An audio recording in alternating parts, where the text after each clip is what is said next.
Show. I am Turch, and with me is my co-host, the CEO, and the bachelor who likes women who take their clothes off for money. It's Kieran. How you doing? I'm doing very well. I was expecting to be roasted, but no. Okay, good on you. Okay, well, there we go. The man who likes to go to the strippers. Nice, isn't he? Nice, simple one, that one. Yeah, well, you know. But you know, strip clubs have always been around, right? Yeah, basically. Well, prostitution is the It's oldest probably the his oldest. oldest profession. Yeah. I don't know where I'm going with this. Have I ever told you the time I went to Pompeii? No. I think I've told it on the podcast before, but for anyone that doesn't remember... I probably didn't listen to you Probably, when yeah. you told the story. That's right. But you go to Pompeii. Pompeii is like where the volcano Mount Vesuvius happened and during the Roman times. And everyone got frozen in time, basically, with all the volcanic ash and stuff like that. And you go there and all the ruins are basically intact. And the thing that stayed intact the most is the brothel. And on top of each of the doors for the rooms of the brothel are what position you can have sex with the ladies. Oh. It's fantastic. There you go. Oh, I tell you what, but yeah. But it's been a busy week. It's been a cold week. It's been fucking freezing here in Melbourne. I know what's been happening in Melbourne because of this. And this is how I'm going to go into my rant. I've been watching a lot more TV. Okay. You've been cold. You haven't been out socialising. No, I've been trying to go for, stay fit and do the running and stuff like that. But it's been raining and cold and stuff. I just can't be bothered. I've been watching a lot of crap TV. And with that, I've found out the worst television show. Oh, the worst. And not only that, an insult to all of our friends who are stand-up comedians at the same time. Because I thought the worst TV show were those soap operas that, I thought that too. 12 and 1 o'clock. Yeah, 12, Days of Our Lives, Yeah. Home and Away, Neighbours, all terrible Terrible shows. No, I think I found the worst concept for a television show, and a show that completely misses the point of comedy and the purpose of comedy and how comedy actually works. And Australians did it. I think I found the show that's more PC than any other show on earth. Ooh, Let me talk about this. Okay. Well, actually, I don't know why I oohed that. But it's negative. Yeah. Sorry. And there we go. That's the one I wanted. That's the one. So, have you seen advertisements for the television show called Taboo? No. Okay. So I'm part of the generation now that doesn't watch television. Well, that streams everything on demand, no ads. That's what I like. Yeah, streams on demand, no ads on an internet system that the NBN, which was not built for streaming. Yeah. I read that this week and I thought, that's exactly... It's like, we were blindsided by Netflix. I'm like, you obviously didn't know that realize that everyone was downloading things via torrents and watching YouTube. Right, okay. I'll just point this out.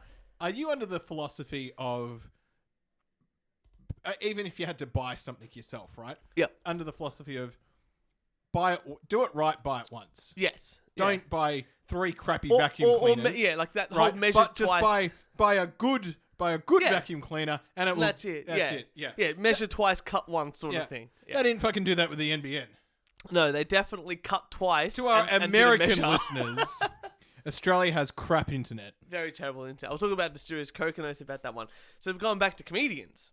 The show called Taboo, and this is the description. Taboo is an Australian comedy factual television show at premiered on Network 10 in 2019. The program is hosted by comedian Harley Breen, who tackles sensitive subjects and concludes with a comedy routine. The host spends time with people who are disabled, terminally ill, victims of racism, and those who are living with mental illness, turning their misfortune, unique situations into a comedy routine experience, which he performs in front of the crowd of their family, friends, and the public. Okay, so let's go about this. So that's a quick description, but he basically goes and meets, he has an episode about the terminally ill, and I'm going to focus on the one about extreme racism and bigotry. Mm-hmm. Now, and he goes and meets these people who have been victims of, terminal illness, racism, bigotry, all that sort of thing. talks with them, understands their story. He hasn't fucking come and see me. Every episode, I just get shit thrown out of me at the start. I'm a victim, Turch. I'm a victim. That's in episode 3 of Mental Health. But, but he goes and meets these people. And then with the stories that they tell, he writes jokes about them that he's allowed to tell by asking permission to tell these jokes. Mm-hmm. And that is the complete disconnect between what comedy should be. If you talk to any comedian, like proper comedian, making jokes of difficult situations is what is really funny. Yeah. Like, talk about Eddie Murphy, he talks about racism and this and that, but it's funny. And he doesn't ask permission. The golden rule of comedy, right? The golden rule of comedy, which could be broken, but I actually respect comedians that just follow this one rule. Don't make fun of someone who can't control something. No, I disagree. I think you should be able to make fun of everything. Everything. You know that South Park episode where it's like, oh, they can't make fun of Muhammad. And no, you can make fun of Muhammad. Exactly right. No, it's either everything's okay, nothing is taboo, or everything is taboo. Because then everyone's going to I'll put it this way. So to me, the golden rule of comedy, right? Well, actually, I'm not even sure if it's a golden rule, but it's a rule of comedy, right? I could make fun of a fat person, yes, because they have made choices to become fat, right? Yeah. Through okay. But potentially someone who has become terminally ill through no fault of their own is something that I would be more delicate about making jokes. But if you were a comedian and you wrote a funny joke about someone that had terminal illness, not someone that had terminal like personality. I guess the difference is I would make fun of a fat person. Yeah. Because they've made choices to become fat. Okay. Would I make fun of someone being terminally ill? It would depend on the joke. I would think about it. I would think about it more because I'd be going, well, I think it's... But that's the thing. If you're a stand-up comedian, I don't think you make... Unless it's like a specific person you're making jokes about, like a celebrity or something like that. Usually you're making generalizations about something. So if you talk about... You're not really talking about someone who is fat. You're talking about people who are fat.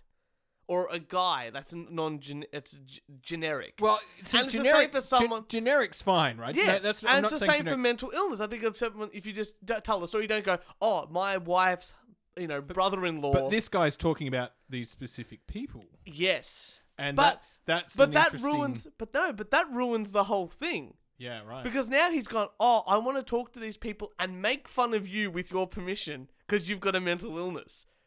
That is disgusting. Yeah, I mean that's what I mean. He's I'm fine with I'm fine with generalizations. It's just these people I can't control. Like someone's has had lots of people have been bigots and racist to them, right? I can't control that. That's something that's just unfortunately happened to them. I would make fun of the bigots and the racists. Yeah, would I make fun of the wait a minute. And look, this is where I'm going to go because I think. Out of all things on a one-on-one level? No, I don't think I would. A one-on-one level, no. But I would go, racism as a whole is one of the funniest things you could ever... It's one of the funniest things to me. Because that implies that you as a person or a race think you're better than another race. And to think that, I think that every single race thinks that. Face it, white people think they're better than everyone. Asians, especially... think they're better than everyone else. Blacks think they're better than everyone else. South America, on an individual level. On an individual psychological level. Yeah. You will always rate yourself. Higher. Rate yourself better off than someone else. And it's a bias we all have. Of course it is. And it's there to protect our well-being. But you know what? So yes, that's hilarious as a generalization. And exactly right. And that's almost some of the basis of comedy. You look at guys like Richard Pryor, be like, black people be like this, white people... That's what he does. Same as guys like George Carlin. He makes fun of a whole bunch of races. Same as Eddie Murphy. Same as Louis C.K., David Chappelle. But it's not just a human factor. Dogs do it. Dogs do it, exactly right. Certain dogs... different animals do it. Exactly right. And racism, I think, is definitely a fundamental of comedy. And it's not really about different races. Sometimes it's about nationalities. So I've got some examples. Mm-hmm. So here's one, classic one. Like, Australians always give shit to New Zealand people about, the sheep raping jokes and stuff like that. Should I have to call, like, that's how I was making this TV show. Do I talk to a New Zealand person who actually does rape sheep and say, look, I'm going to make some jokes about you in my next special? Like, this is what he's doing. Like, if he wanted to tell, this is the line of thinking. Oh, I want to make fun of jokes about people with mental illness. I'll talk to some people with mental illness, talk to them about it, understand it a bit more, and then make some jokes about it. But if he How was to many do episodes did you watch? I've watched none. I've just read about it and the reviews. And You're telling me I'm sitting here thinking you've watched 5 episodes. No. You've watched none. You're ranting about something you haven't even watched. I just couldn't. I just had such an issue with the premise. Podcast listeners. People review the show without listening. They're all now going, what a hypocrite Turch is. I am. For doing a rant on something he hasn't even watched. Look, last one. They're on my side now. I'm not sure if there were sides. You know what? You were on my side about this whole rant. Okay, look, I'm going to tell you some more racist jokes. I know that Italians and Greeks joke all the time about each other because they fucking hate each other. Yeah, I joke about Western Australia. Exactly right. But, here's a good racist Italian joke for you. The Greeks invented sex, but the Italians showed it to the women. So not only you got nationality jokes, you've got also gay butt sex jokes. Fantastic joke. Oh, that's great. Here's a classic one. It's a meme. It goes around and says, don't be racist, because racism is a crime, and crime is for black people. Like that. 10 out of 10 joke. Here's a good one. Why do 2 Asian people have Asian babies? Because 2 Wongs don't make a white. Classic. And here's another one about white people. Why do Canadians only fuck doggy style? So they can both watch the hockey game. See? All these jokes are racist jokes. And you know what? I've been subjected to racism. You've been subjected to racism. Everyone that, a Greek and Italian and Asian person in general, black people, people from New Zealand, Canadians, they've probably all been subject to racist jokes in the past. But they're still... but not on a one-on-one level. It's just a comedian. Well, exactly right. Comedy. As a comedy thing. And that's why it's okay. That's why it's funny. And that's why this person who's gone around to ask these people if they can make jokes about their condition or the condition in general. Not them even specifically. The condition in general and mental illness. I give you a challenge. I want you to watch an episode. All right, I will. I want you to report back. And I would love to. I should get in contact with our comedian friends and talk and see what they think about the show, because I have a feeling they're going to have the same opinion that I do about how they hate it and this and that. Now, you told me to watch a show. You told me, and I'm going to talk about this now. The average of the episode about racism. Yeah. Had in Australia, the ratings. Yeah. 330,000 people watching. Jeez, that's low numbers. It's really low numbers. Now, really low numbers, like ridiculously low numbers. Now, comparatively, same time slot. Yeah. Another channel, a different show. Is this Married at First Sight? No. It's random breath tests. Oh, RBT. RBT, classic Australian show, which is definitely racist against bogans. Yeah, but bogans don't realise. And if you don't know... But, so they've got the cameras at RBT. They've got the cameras. They're filming, right?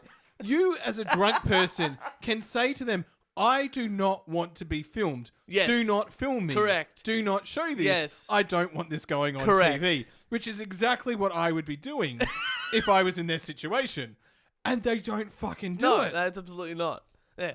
Anyway, so that's what this show is about. If no one I think it's only an Australian show, but basically, camera crews follow cops who do breath testing for alcohol and drugs and this and that. They film these people who are obviously on drugs and alcohol. There's this big difference between Australian RBT and Cops, right? So I've watched Cops, and they've pulled someone over for suspected alcohol. They get them out of the car, and they're in handcuffs, right? Yep. And they're sitting on the side. Australian RBT. It's a guy in a car. He rolls down his window. How you doing, mate? Yeah. Doing? Oh, have you had anything to drink today, sir? Oh, yeah, a couple of beers. Sir, you're 15 times over the legal limit and you're still driving. Yeah, mate, I'm only down the road. Yeah, and then the cop gets them out of the car. No handcuffs. No. We'll take you down to the bus down here for a secondary analysis, and then they have a good yarn. Yeah. And they have a good... And they go, look, we're going to have to put you in jail for the night. You're going to get a fine. We're going to confiscate your car. Look, that's what's just going to happen. It's what's going to happen. I love the difference between the guys that are like really old and the young blokes. The young blokes are like, oh, sir, have you had anything to drink? I say, no, man, I've had nothing, no drinks. I'm totally clean. And then I check them, they're obviously over. Yeah. Whereas like old guys are like, oh yeah, I've had like 14 beers tonight with my mates down the pub, and they check them. So you're under the limit. You're happy to. Thanks a lot, coppers. Have a good night. Anyway, so this show, which is obviously hilarious. Oh, it's hilarious because I just love this. I'm like cops, American, put them in handcuffs. Australian, we'll walk you down here. Okay, do you want to know how many people watch? So these two shows. The Taboo show, which is the comedy show that's meant to be groundbreaking, this and that, and RBT, which is like one of the worst. 900,000 viewers. Okay, one had 330,000, which was the Taboo show. Same time slot, different channel. RBT, 454,000. An extra 120,000 people would rather watch drunk people. Oh, drunk people are hilarious. Get pulled over. I would prefer to watch RBT. Oh, and it's always very exciting, RBT, because sometimes a car tries to miss the booze bus. Yes. And then they've got the copper down the road to go after them. It's always good. Oh, it's very exciting. Turch, I've got a rant. Go for it. I've got a rant. If you all hate the Taboo show, please let me know, because I'm so sick of it. This is a movie review and a rant. It's the double. You got to do both. As you know, I live up in the Ballarat. In the rats, yes. The B-rat. I'm not sure if anyone calls it B-rat, but I call it B-rat. Right. And it was Tuesday night. Yeah. And I Cheap Tuesday. I went, yeah, it was. I actually want to see the Elton John film. Yeah. I've seen the Bohemian Rhapsody. That was great. Right. And I thought, fuck it, I'm going to go see the Elton John film just by myself. Yep. Cheap tickets. Yep, perfect. Right. Regent Cinema's up there. And it's an old building, old cinemas, classic, right? Vintage feel. Go into Cinema 2. There you go. Cinema 1 had 2 doors to enter. Cinema 2 had 1 door, right? So it was a small opposite of the numbers that they actually are. It was a small, cozy cinema. That's kind of nice though. Probably 50 chairs in it, all up, right? There were about 10 of us at the 6:30. Viewing session. Good sesh. Now, I was the youngest by about 30 years. Continue. Right? So it's very cozy, right? I don't have anyone sitting next to me, but I've got people near me. You're feeling it, yeah. Right, well, that's right. Now, all these 10 other people all had hearing aids. Right? Yeah. So the movie starts, it goes dark, and that's fine, and the movie starts and whatever. And then one of the key characters, I don't know, Elton John's first major manager or something. Oh, I don't know. Yeah. And you hear, that's what's his name? Yeah. Oh, yes, he was the manager for Elton John. I'm like, shut the fuck up. He was the same manager for Queen. I was like, shut that? I didn't know that, there right? You go. Shut the fuck up, right? Like, the film is telling us. Do you remember he was actually a judge on Australia's Got Talent for a while? Oh, there you go. Yeah. So after he broke up with Elton John and finished managing him, he came down to Australia and lived here, and they got him on the show. Australia's Got Talent. There you go. Well, anyway, right? And then there's more of the film goes on. Whoa, I didn't know Elton John was feeling that way. Yeah. Wow. Oh, I know. I can't believe this is a very educational show. Right? They just would not shut up for the entire film. All 10 of them. And it was like, what was that, damn? What was saying? And I was just like, for fuck's sake, we're here to watch a film. I'm not here to hear your commentary. All 10 of you. Right? And the worst part is, I'm sitting there eating my popcorn. Now I have a rule: eat your popcorn when it's loud and when it's quiet. Yeah, that's fair. That's good. Don't good eat call. your popcorn. Good call. Right? Person behind me. Whole way through. No, excuse me. Can you stop eating your popcorn for a bit? So these are 10 people yelling at each other about the show, and you're the one getting told off because you're eating popcorn. It's just like, what the fuck is it? So I'm never going to the cinemas out there ever again. No, it sounds like you gotta go like on a Saturday night, or go to a really late session past their bedtime. Oh no, there are no late sessions out there. 6:30 was like the latest session out there. I have to admit, the leg room was superb. That's good. No recliner though. No recliner. No recliner. What's good is you basically you said 50 chairs and only 10 people in there. 1 to 10, well, 1 to 5 ratio. Not bad. So I'm going to give the movie 1 star. Yeah. Out of 5. I must say, I think I talked about it a couple episodes ago, and I said I didn't like it as much as the Queen one. No, I didn't like it as much as the Queen one either. Yeah. I thought it was very lacking in sort of things, Yes, it was very lacking. And one thing I didn't really like about it was, look, the songs are great and all that sort of stuff, but the Queen one was like, this is the year it was and sort of the time and this and that. And I knew more about Queen's history, whereas the Elton John one, it started when he was a kid and worked its way up. I wanted to see more drugs and... Well, I just didn't know what year things were, because I don't know too much about Elton John as an artist. Yeah. When it comes to that sort of thing. And, so I when things happened, like albums came out, this and that, I didn't know what year it was, give or take. Yeah. Or when he did go to rehab and came out and stuff like that. And it sort of ends in like 1990 before it starts. Did they rush the film because Queen made a film and they're like, we've got to be in the same market maybe. and get this out? Maybe. I just feel like the script was just... a bit lacking. Well, Elton John had a really big part in it, I think. And I think that may have hindered a lot of stuff. He would have wanted to focus on the musical aspect of it rather than the storytelling. Yeah. Like even the Queen one, like it wasn't 100% accurate. Yeah, but I'm there to be entertained for an hour and a half. Yeah, they're telling a story about, like, they're telling, they're still telling a story, but they've also got to be entertaining. Like, they knew he had AIDS at different times and songs came out, like, it was a bit different to what exactly it was. But, yeah, I completely agree. So, don't go to the films in a regional town with fucking old people. Very true. Because it is just a yarn fest. Well, speaking of chocolates and candy cane. Popcorn and chocolates, remember a couple of weeks ago we talked about the chip survey for Australia. Yes, the chip survey. Yes. And we found out that they were wrong. Yes. This time, they've come out. 24,000 people voted in the space of 24 hours for Australia's favourite chocolate bar. Oh. Hard decision, because we've got a lot of good chocolate in Australia and around the world and stuff like that. All right, top 5. Kit Kat. Okay, wait. What is your favourite chocolate bar? Let's start with that. Oh, I love a Snickers. Okay, so I'm sort of on the Snickers train. I sort of swap between that and a picnic, depending how I'm feeling. Yeah. But I like the picnics. I think it's the peanut and chocolate combination with the caramel sort of beats it to it. And I think you, with the majority of people, sort of hit that sort of mark, which is good because I did my own survey and I found some answers. Okay. But let me go through the list. So, number 10, and you tell me if this should even be on the list. All right. Because some of the chocolates I can't think of off the top of my mind, but it's like when you see them, you're like, oh, that's really good. It's really great. Yeah, okay. Yeah. So number 10, the top 10 chocolates. See, Ferrero Rocher.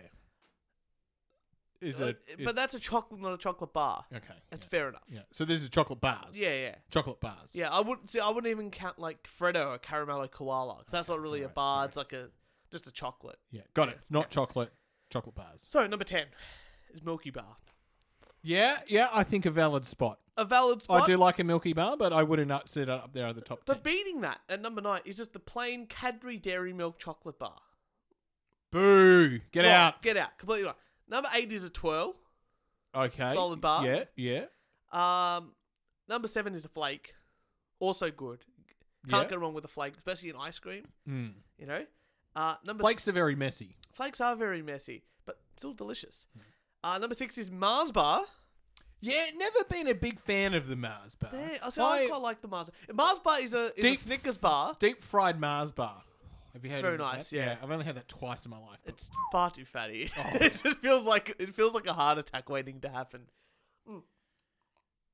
But a Mars bar is basically the Snickers without the nuts. Yeah. And I'd rather have the nuts, you know. So then we're in the top 5 now. So what do you reckon a top 5 chocolate bar would be? What do you think? We haven't heard Snickers yet. We haven't heard Snickers yet. Kit Kat. Kit Kat, yep. Kit Kat should be in there. Should be in there.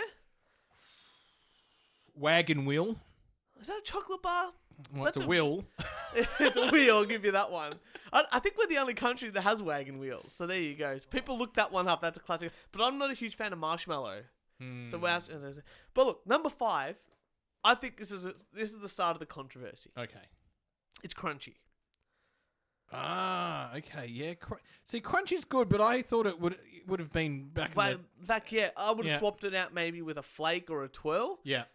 Okay, so number 4 is the Kit Kat, which I think we'd all agree definitely deserves a top 5 spot. Yeah, but you never feel satisfied with a Kit Kat. No, it's too much air. It's not dense enough. Yeah, yeah. But luckily, number 3 solves our problem because this is where Snickers comes in. Oh, number 3. Number 3. Fantastic. I'd always go number 3. Room for improvement. Room for improvement. But is the room for improvement at number 2 the cherry ripe? Oh, fuck off. Fuck off. No, get out. Okay. And this is where... I hate cherry ripe. And this is where I'm thinking to myself, which motherfucker voted for Turkish Delight at number 1? Like 200, out of the 24,000 people that apparently participated in this Turkish survey. Delight is not a chocolate bar. I know. So I'm thinking, what Wait, could be... is Turkish Delight number 1? No, it's not. Oh. But I'm thinking to myself, what the fuck could be number 1? Like a Turkish Delight or a Curly Whirly. I love a good Curly Whirly. Oh, Curly Whirly. There's no Twix yet. Yeah, so Twix. Forgot about Twix. Seinfeld fans haven't come out yet. And no Bueno bar. Yep. So like, good options to be on the top. Obviously, I don't agree with some of the things in the list, but the number 1 chocolate bar, as voted, 24,000 people voting. The number 1 chocolate bar is the Polywaffle. What the fuck's a Polywaffle? I said the exact same thing because I've never had a Polywaffle. What? Please I'm Google the. I'm please Googling Google the Polywaffle. I'll tell right you now. some story about the Polywaffle. The Polywaffle was discontinued in the 1990s, and in 2020 sets to make a comeback. So it has been discontinued. So discontinued in the 1990s, which means I don't know. I've never experienced a Polywaffle. That's right. It's got like marshmallow and like rice bubbles, basically like a cereal sort of through it, from what I understand. So it sounds alright, but again, I don't like really marshmallow. It looks. Well, I just don't like marshmallow, so I think I've had that before. How can so a this discontinued chocolate bar? This just did a Grant Denyer. Yeah, basically, it's like, but not even that. Like, it wasn't even around. It wasn't even a Grant Denyer who just, had a show and it just ended before he won an award. It wasn't even around and it won the award. So, I did my own survey. Yeah. Now, obviously, I didn't have 24,000 people. No, but we can bootstrap that and scale that statistically. But I had at least 20 to 25 people respond to me from various age groups as well, from about 18 to about 60.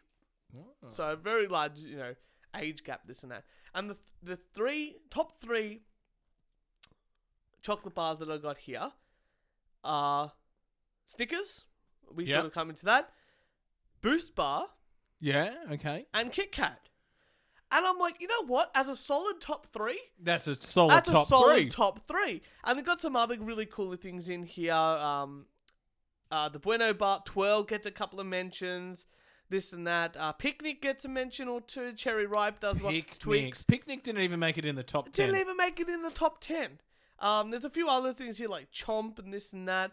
Chomp, yes. But I even put it up to this podcast group that our thing's on, and Snickers and Kit Kat and Reese's Pieces peanut butter cups sort of came in at all sort of good things. So I think that this is just a really, really, really terrible, really terrible, really obvious advertisement for the Polywaffle that's returning in 2020.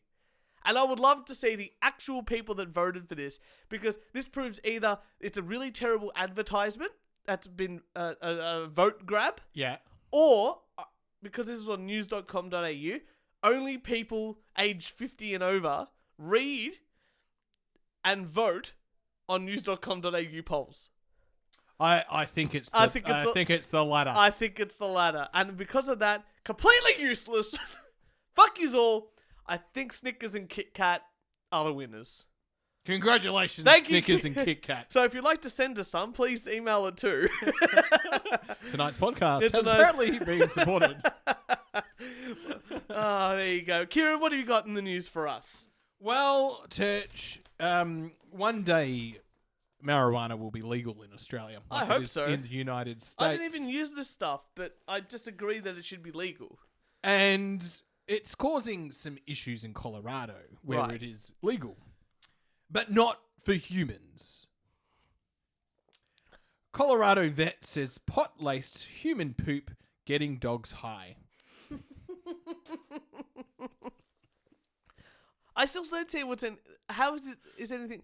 Is marijuana bad for dogs? I don't know. That's what I want to know. Dogs in the roaring Fork Valley have found another way to get stoned other than boring break-in of edibles at home.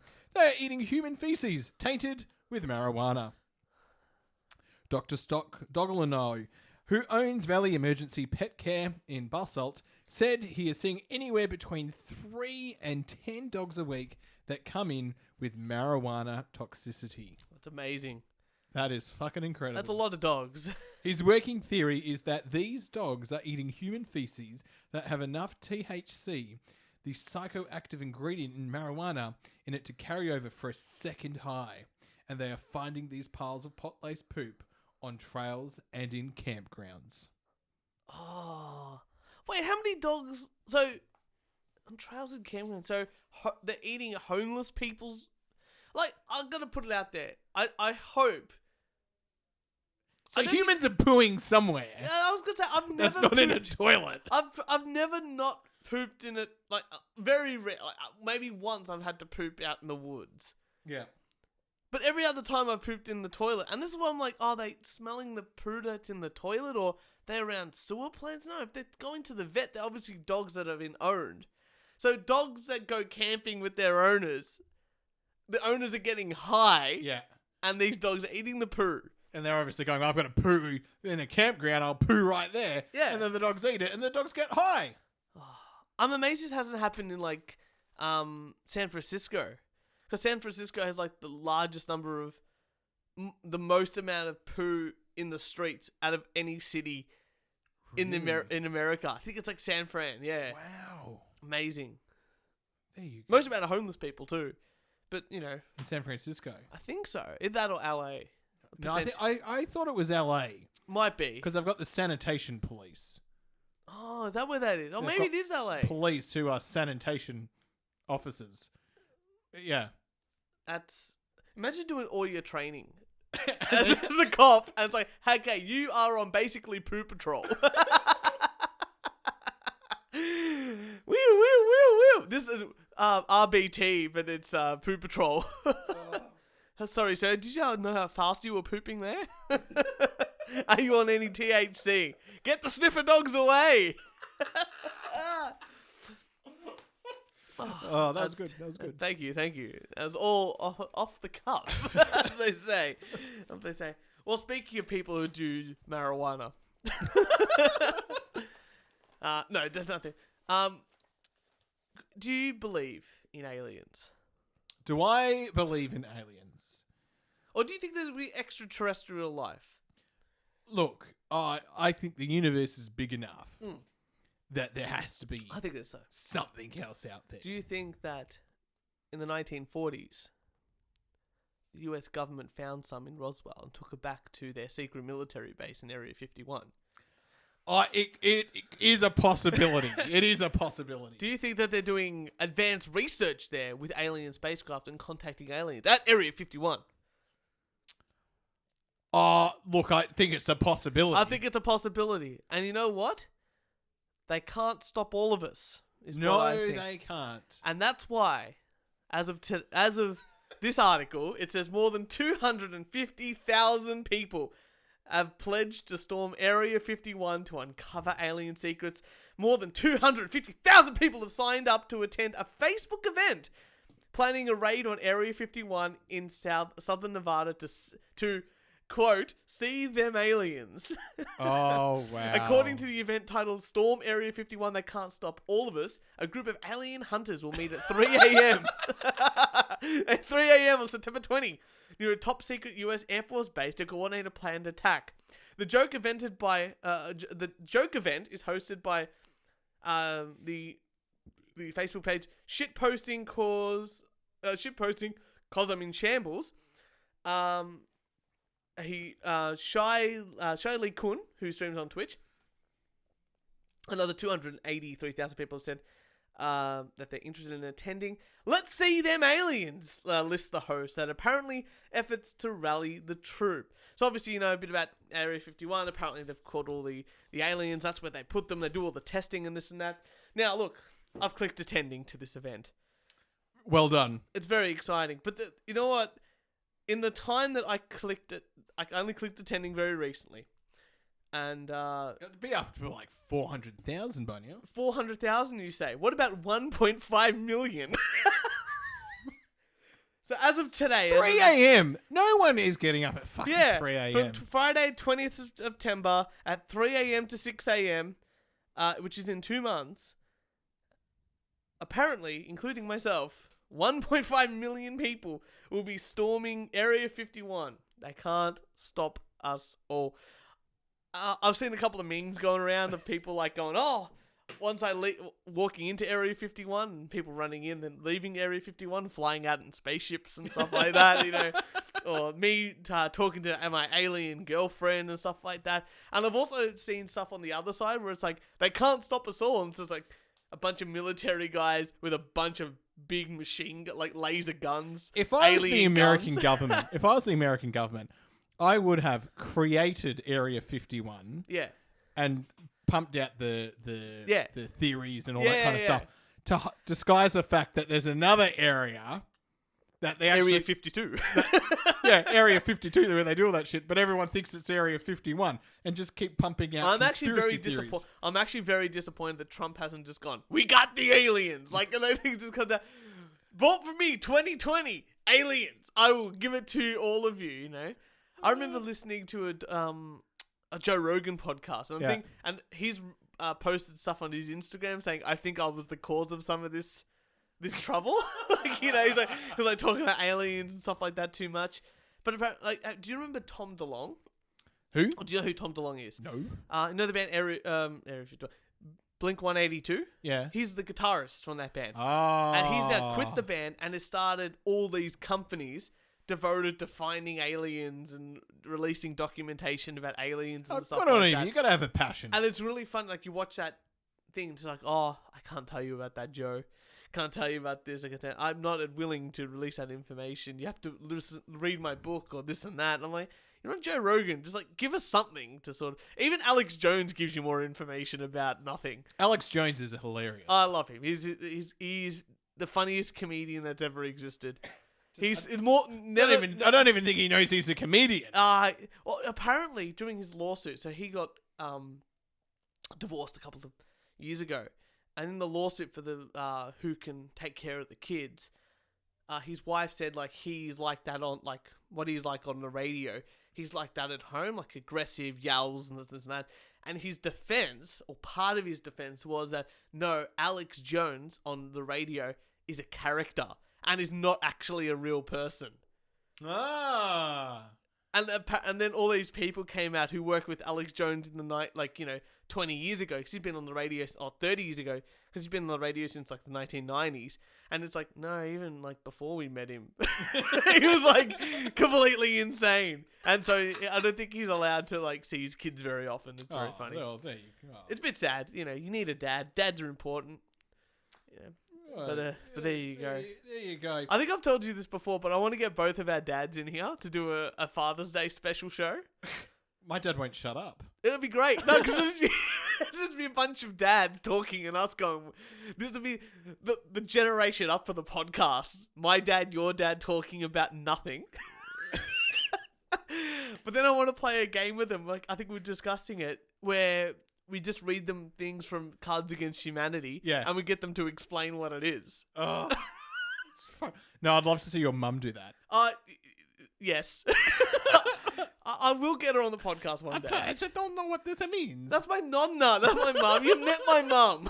I know, but I'm very bad at doing impersonation. This is racism! I'm very bad at... Oh, no, I can't say that. I'm not getting my nonna on the show. She's too Your precious. mum has done enough, has laid it into me on this podcast. She has. It's great. She'll do jokes like that, but she won't come on. But I'll try my best one day. All Oh right. my God, Kieran, what do you got for me over Well, there? talking about mums, Riverside Church pastor. Actually, Delicious. Nothing to do with your mother. Just put that out. I was going to say pasta. Delicious. No, as a pasta. A church pastor is set to receive at least $500,000 after a sex toy scandal.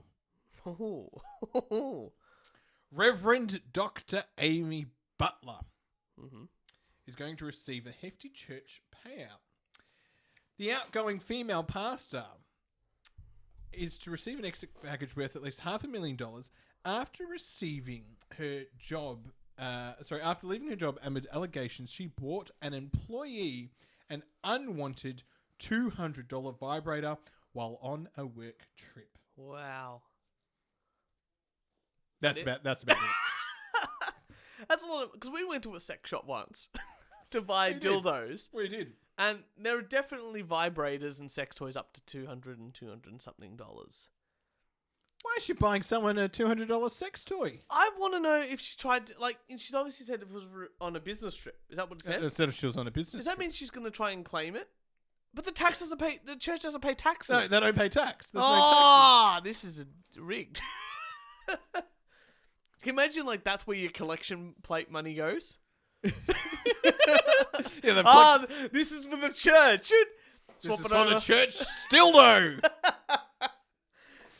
This is the penis of Christ. Yeah. It's pretty good. I'm not against it, but I can understand why people would be against it in the ministry. Well, the article says that the minister didn't want the sex toy, even though she bought it, to give to the other person, but she accepted it because she was scared not to and feared professional retaliation. Professional retaliation? What? Yes. I don't... It was a is it bad? bunny-shaped vibrator called Beaded Rabbit. So it's Easter themed. And for one minister who was a single mum of two who was celebrating her birthday. Wait a minute. So, no, the pastor makes the money from the church. Yeah. So she spent church's money, which potentially could have been hers, on a birthday gift for someone else. For another minister who was a single mum of two. Who she's obviously thought, ain't getting any. I'll get you a vibrator on a business Or trip. it's a really funny joke. That's just turned sour. That's really turned... But $200 that's a big gift. I don't think I've ever, like... That's like 280 Australian buckaroos. Yeah. Or what's that? $200 US dollars. That's like 2 Bitcoin. Less than a Bitcoin, you know? Oh, That's a solid vibrator. Well, Would you not? powerful vibrator. Would you not at least accept it and sell it on eBay? I think we've talked about this before. Is there a market for secondhand sex toys? No, as long as it's not out of the wrapping. The wrapping. True. You know. I still wouldn't buy a secondhand sex toy. No. I'm going to get you a secondhand sex toy. Please do not do that. Please do not do that. Yeah, I don't know. I think we should, we're going to do another Phillip Island special. Yes. What? When? Another Phillip Island special for New Year's. Yeah. Probably the last one we'll probably ever do there, but that's to be seen. But I'll talk about that later on with you. All right, fantastic. That'll be definitely a Phillip Island special. That's what we usually do. But I think we have. And I promise you not to have any of my New Year's Eve shenanigans again. I want to. If it's the last one, I want to go out on a send out. Oh well, if that's the case, then we have to make it like the biggest show ever. So we're gonna start thinking. We're gonna start organizing. It's gonna be really, really good. Yeah. But I think we should do another dildo test or something like that. And I think if we start the Patreon, we start doing this, we can start raising some funds. We can buy all the dildos for all the ministers. All the ministers. Yeah. We can have all the money. Now, Kieran. Yes. You've got a couple of nieces and nephews and stuff like that. Mm-hmm. Do you know what a gender reveal party is? Is that like a baby shower? Okay. No, a baby shower is sort of like where the people they invite, like women usually invite other women over and they buy the gifts for the baby, upcoming sort of stuff. More like it sounds like gift for the baby, but it's more like for the mum. Yeah. Like Jess has been to a few and she just like bought them like nappies and like baby Nurofen and stuff like that. So stuff that the parent's gonna use for the baby. Like still. You don't really go buy the baby toys. Yeah, sort of buy like. So you buy a bottle of alcohol. Yeah. And so they can you drowse. buy a baby bottle to put it in. Yeah, And you give it to the parent and stuff like that. Sort of Got a balance between the two. Mm-hmm. A gender reveal party, on the other hand, is a party that you invite all your family and friends over, and at some stage during that party, you reveal the gender of your baby to everyone involved. Okay. It's another. Well, hang on a second, because we live in a very complicated world now. You're technically revealing the biological sex. Correct. Of the child, not the gender. Yes. Because they haven't affirmed their gender yet. Well, look, I don't want to get politically correct here. You are. Well, look, people do it in many different ways. They should be calling it a biological sex reveal party. I completely agree, and I think we should start not a GoFundMe, but a petition.org thing, or change.org. That will go nowhere. Just like every other change.org petition. Yeah. Nonetheless, lots of people do it in very different ways. Like some people like open up a box of balloons that are filled with helium, and they're different. Like the boy it's blue, girl it's pink, or they cut a cake open, they open it up, or something. Revealing, or popping something. Oh my god, you know what the best would be? What would be the best? You get some actors, right? Yeah. And so one of them's the sperm. Right. Like Homer Simpson? Like yeah, the sperm? Yeah, Homer exactly. Simpson? Yeah. And you get them to act out like the whole recreation. Right? And then like fast track the development over an hour. It was a Saturday afternoon. And he said, you know what? We've got 10 minutes. Let's get it on. Let's get it on. Yeah, that's a good way of doing it. I'm not going to lie. That's pretty funny. I would go to a gender reveal party if that was, Well, I think a bunch of Australians have worked out the best way to do it. A gender reveal party stunt ends with a car erupting into flames. Oh. Now, look. It's a boy, isn't it? I'm going to give you... It's a car. A car's a boy sign, isn't it? I'm going to give you the gist of what happens. Yeah. And then I'm going to read the article, because this is the most fantastic article I've ever read. Okay. But what happened was, a bunch of bogans decided to do a gender reveal party. And the guy in his ute did a burnout. And somehow, with some smoke sort of thing, turned the smoke into a different colour. Okay. And revealed the baby's gender. What happened was he burnt out too much, and because of the friction of the tires and this and that, and the chalk or whatever he was using, caught flames, and the car burnt up. Caught flames, caught fire. Caught fire, my mistake. And produced flames. Produced flames, exactly right. Yeah. And from that, the whole car went up. Yeah. And all the footage was filmed via a drone from the air. Fuck, bogans can afford drones? Amazing. Upper middle class bogans. You know how it is. Oh yeah, upper middle. Wasn't that a TV show? Yeah, I think so. It starred, what's his name? The guy that plays from All Aussie Adventures. Oh, Glenn Robbins. Glenn Robbins, what a legend. Okay, so that's the gist of the story, and that's how I first read it. And then I was looking for the article again, because I read it, and I thought, I'll use that. And then I moved computers and this and that, things closed down. I had to look for it again. And then I found this article, which also explained it. And this was gorgeous. Now, listen to the poetry in this. The black sedan parked in the middle of a country road in Australia's Gold Coast spins its wheels while an expected pregnant couple looks on. Hang on a second. Gold Coast. Lovingly wrapping their arms around each other as they watch the first tiny puffs of smoke emerge, then build into a billowing blue cloud. The soon-to-be father pumps his fists into the air. They're having a boy. The sedan speeds up and starts to spin a celebratory donut. Did the father not know it was a boy? No, no one knows. The gender reveal is even for the parents. Who knows the gender? The baby, and then they pass it on to who? The baby obviously knows, but the doctor knows, and they pass on the information to a trusted source who then puts the party together. So let me continue this story. How good is this writing so far? It's fantastic. The sedan speeds up and starts to spin a celebratory donut as the enthusiastic group of onlookers surround the car, filming the brightly coloured scene on their cell phones. Then out of nowhere, massive flames shoot out the back of the tyres. Fires begin to engulf the vehicle, turning the gazy plumes of blue smoke into a more ominous black. This is the first one I've seen like this, a spokeswoman for the Queensland Police Service told the Washington Post. Usually, people just have cake. I know people like to do unique things for gender reveals these days, but use a bit of common sense. Queensland Police Service Sergeant Hilton Buckley told 7 News Brisbane. No one was injured. Officials warn that similar stunts, known as burnout gender reveals, are dangerous, ill-advised, and not to be tried at home. In the video, the driver can be seen getting back inside the car and start to drive away once the flames have appeared to die down. Just then, a wall of flame erupts and he quickly bails out. Bloody incredible. So you want to hear some other stories that's happened for gender reveals? Yeah, go. Wow.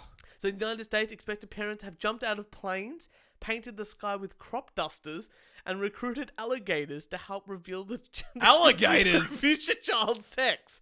There have been some disasters, most notably an Arizona Border Patrol agent who inadvertently started a 47,000-acre wildfire while shooting at a target filled with explosive tannerite and coloured powder, and ended up on the hook for an $8 million in restitution. But in Australia, the Guardian noted in November, burnouts have become the main high-risk behaviour associated with gender reveal events. The country is home to a thriving subculture of burnout enthusiasts. This is about Australia. Who compete to see who can produce the most smoke from their muscle cars. And in 2015, Queensland car enthusiasts revealed that he was expecting a daughter by custom ordering tyres that spewed pink smoke and doing donuts in a parking lot. So after all that, just to let you know, it's a boygan. Yes. Fuck me. I'm going to put it out there. If you would like to have a gender reveal party, Turch and I we'll do it. Can host the best gender reveal party. I would do that. We can do it on the podcast. We'll do it live at your house. Live in your house. I will guarantee I'll be drunk. Yeah. You might even get the gender wrong. It's a boy! Oh, wait. It is not a boy! It's the other one. Xylophone. Next question. I'd fuck with them because I'd be like, let's make it yellow. And then no one will know what yellow means. I was going to say it's a weird, Asian baby. And then white. Yeah. You can't do that. You can't have white power going on at the house. Oh, racist. You got to ask them for their permission you can before you do any jokes, Kieran. We have to ask the permission. I've got to ask the permission. Exactly yes. Right, and then we have to sit down with them, make a TV special, and then after all that, we can say some jokes. That's why I give you every time you walk into my house, I give you a joke pass, like a racist Italian joke pass, yeah. And that's why you can make jokes about me. It's just fine because I give you the pass for the time period that we do the show. Otherwise, then you'd be racist. Well, that's right. Well, thank you for the pass. It's fine. Turch! You're running out of them. Better make use of them. Turch. Moving from sex to sex scandals. Ooh, that's what I like to hear. A university lecturer has been fired. Oh, man. Sorry you lost your job. After demanding sex, moose meat, and lobsters for better grades. Wait, the student? Oh, no. So you asked for some sex and moose meat and lobster to give someone a better grades? A faculty member at Cape Breton University Okay, not you. has been terminated. Yep. For demanding sex, moose meat. That's a very specific order. That's a very specific. And lobster. Lobster's from fine. a student. One student who was struggling in his course in exchange for better grades. In an emailed response, university spokesperson Oh, that's really fucked up. didn't answer questions about the firing or the moose meat, the nature of the offence, details about the employee's position, and whether there had been other complaints. But Cape Breton University is committed to a safe and respectful campus. Of course. And they won't be commenting further. But the student who reported the instructor says the university told her 2 weeks ago that he was being fired with the right to appeal. Very specific. Do you know this? Like, that's a really specific order to get better grades. Like, that reminds me. Moose meat Really and lobster. like, Lobster's good. You don't get a lot in lobster. I've got to admit, I've had lobster a few times. Very underwhelming. yeah. Like, it's nice. It's beautiful, delicious, It's nice, but there's not much in but the there's meat. yeah. It's a lot of other stuff for very little meat. Yeah, But it's very expensive. it is. I understand Lobster why. used to be actually quite cheap. Yeah. It used to be the poor man's food. Changed a lot now. It's like a lot of that sort of stuff. It sort of changes over Well, supply time. and demand. When the supply went out and the demand went up, it became... Well, that's right. That's right. Those requests remind me of a story about Van Halen. So Van Halen, on their rider, like, you know, when they go to play gigs at each venue, on their rider they had like very specific things, and one of the things they had was M&Ms. Oh. But all the brown ones taken out. And they specifically put that in there because they had, like, at the time, the biggest stage show with lighting and fireworks, and they used to, like, David Lee Roth used to be, like, on a harness, and he used to be swung around the stage and stuff like that. So they knew that if they had no brown M&Ms in their dressing room, then everything else would be okay. Because the attention to detail was there with everything else. Oh, right. But if they had they had the brown M&Ms, they'd be like, no, I want everyone to check it again. Where are my brown M&Ms? Yeah. And so they would go venue to venue and always like subtly change it. But brown M&Ms is like their famous one that they know. Like if they had those type of M&Ms there, everyone had to double check everything. Fuck. It's pretty clever. They're just pretty clever. Yeah. So, you know, I hope our musician friends do the same. It's like, yep, we don't do the gig unless there's no red M&Ms or something like that. I'm not going on without my bagel. Not going on without my bagel. Exactly right. And with that, Kieran, I think we're going to wrap it up for this week. What a fun time we've had here. A bit of everything, from gender reveals to ordering moose meat and lobster. And 2 double rants. Always a good double rant, that thing. But for all the lovely wankers out there, make sure you follow us on SoundCloud, iTunes, Spotify, Instagram, Facebook, and amazingly Twitter. We just started one up, and it's pretty terrible, but we're having some fun with it. So we'll see how we go. Well, we can join now the tweet crap that goes on that I hear about. I want to join it. I don't know what to do with Twitter. But if someone would tell me and tweet at me, I will definitely do the tweeting back. I mean, I just hear about all these people talking about crap and crap and more crap.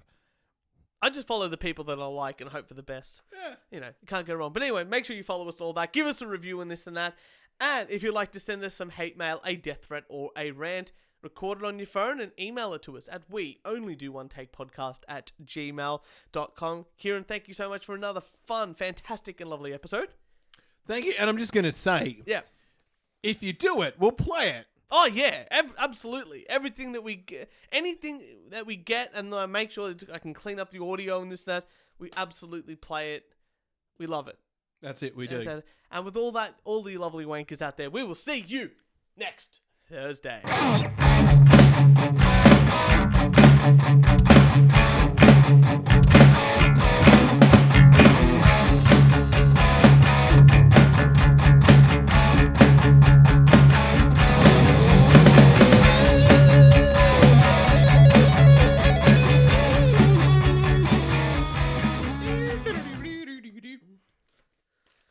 That's me doing the guitar. I was going to put up a video today on our Instagram about me playing the theme tune on my acoustic guitar up there. That was pretty fun.